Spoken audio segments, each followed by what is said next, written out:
বাংলাদেশের গণতন্ত্রের জন্য সংগ্রাম করেছে, কাঁধে কাঁধ জ্বালিয়ে গণতন্ত্রকর্মী মানুষের পাশে দাঁড়িয়েছে। সেই সাহসী ভূমিকা, সেই সোচ্চার ভূমিকা, নিপীড়ন নৈরাজ্যের ভূমিকা আমরা ইসলামী মূল্যবোধ সম্পন্ন সকল মানুষ ধারণ করি, ভবিষ্যৎ বাংলাদেশে ধারণ করতে চাই ইনশাল্লাহ। আজকে যে মুসলিম কাউন্সিল তৈরি হচ্ছে বিএমসি, এটির যে আধ্যাত্মিক এবং প্রশিক্ষণমূলক আত্মপ্রকাশ, সেটাকে আমরা সাধুবাদ জানাই। আমরা বিশ্বাস করি শিক্ষা এবং আধ্যাত্মিকতার পাশাপাশি মানবাধিকার, আইনের অনুশাসন এবং বাক স্বাধীনতা প্রতিষ্ঠায়ও এর ভূমিকা থাকবে ইনশাল্লাহ।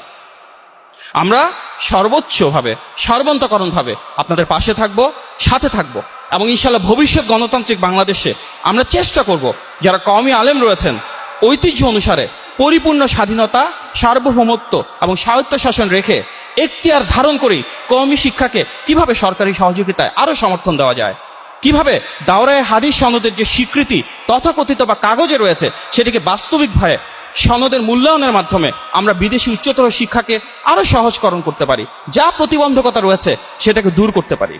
মসজিদ মাদ্রাসা সহ ওলামায়ে কেরামদের সর্বক্ষেত্রে আমরা কিভাবে সামাজিক এবং রাষ্ট্রীয় সম্মান মর্যাদা বাড়াতে পারি, যে প্রতিবন্ধকতা রয়েছে সেটাকে দূরীভূত করতে পারি।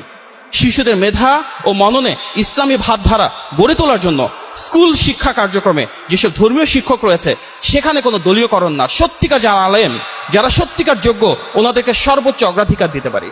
সেই বাংলাদেশ আমরা প্রতিষ্ঠা করতে চাই এবং আজকের এই ঐতিহাসিক আয়োজনে আমাকে আমন্ত্রণ জানানোর জন্য, কিছু কথা বলবার সুযোগ দেওয়ার জন্য, আপনাদের এই দিনদার সাহচর্য গ্রহণের জন্য আমি আন্তরিকভাবে কৃতজ্ঞতা এবং ধন্যবাদ জানাচ্ছি।